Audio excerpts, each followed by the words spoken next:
O thou creation's universal light, Phoebus, my father, if to use that name thou givest me leave, and Climon spoke truth and hides no guilt, give proof that all may know I am thy son indeed, and end forever the doubt that grieves me. Then his father took off his helmet that gleamed in the light, and told him to come, and held him to his heart. Well, you deserve to be my son. Truly your mother named your lineage, and to dispel all doubt, ask what you will, that I may satisfy your heart's desire, and that dark marsh by which the gods make oath, though to my eyes unknown, shall seal my troth. Just as his father ended, he declared his wish, his father's F1 car for the day, and that he be allowed to drive it wherever he wanted. Grief and remorse filled his father's soul, and bitterly he shook his glorious head. Rash have your words proved mine. Would that I might retract my promise, Phaethon. This alone I would indeed deny you. Yet at least I may dissuade you. Dangerous is your choice. You seek a privilege that ill befits your growing years and strength so boyish still. Mortal your lot, not mortal your desire, this to which even the gods may not aspire. In ignorance you claim. Though their own powers may please the gods, not one can take his stand above my chariot's flaming axle-tree, save I. Even he whose hand hurls thunderbolts, Olympus' mighty lord, may never drive my team. And who is mightier than Jove? Steep is the way at first, which my steed scarce can climb in morning freshness. In mid-sky the altitude is greatest, and the sight of land and sea below has often struck in my own heart an agony of fear. The final part drops sheer. Then above all, control must be assured, and even she, whose waters lie below to welcome me, Tethys, waits fearful lest I headlong fall. Besides, in constant flux the sky streams by, sweeping in dizzy whirl the stars on high. I drive against this force which overcomes all things but me, and on opposing course, against its rushing circuit make my way.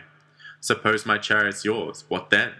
Could you confront the spinning poles and not be swept away by the swift axis of the world? Perhaps you fancy cities of gods are there, and groves and temples rich with offerings?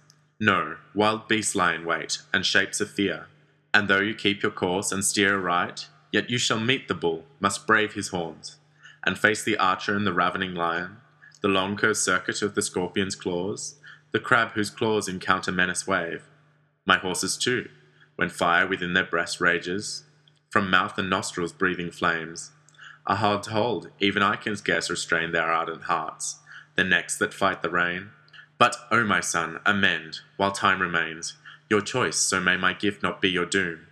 Sure proof you seek of fatherhood indeed, my dread sure proof affords. A father's fear proves me your father. Look into my eyes.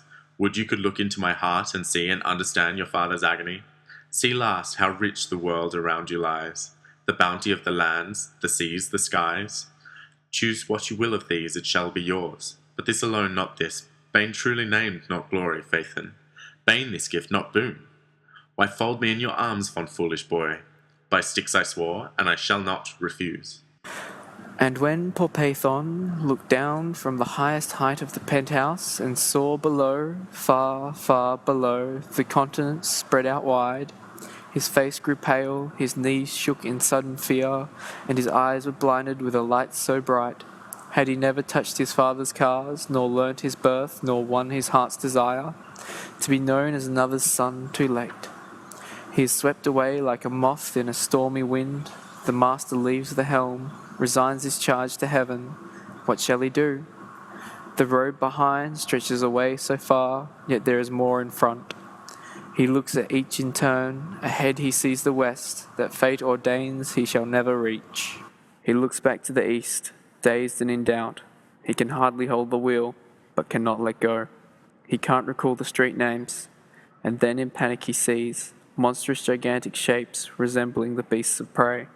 The scorpion sits on the side of the road, and there before his eyes it moves out to strike. His senses whirl, he drops the wheel, and plants his foot in fear. The car swerves away, and out of control, speeds up a hill and goes where no road has been before.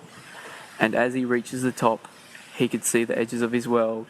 Then he began to fall at a breakneck speed, going faster and faster back towards the earth. He sped through clouds and saw mountains as he fell. The car began to glow white-hot beneath his feet. He breathed vapours that burnt like furnace blasts. Cinders, sparks, flames and smoke surround him as he falls. And then he hit the ground, A massive explosion occurred.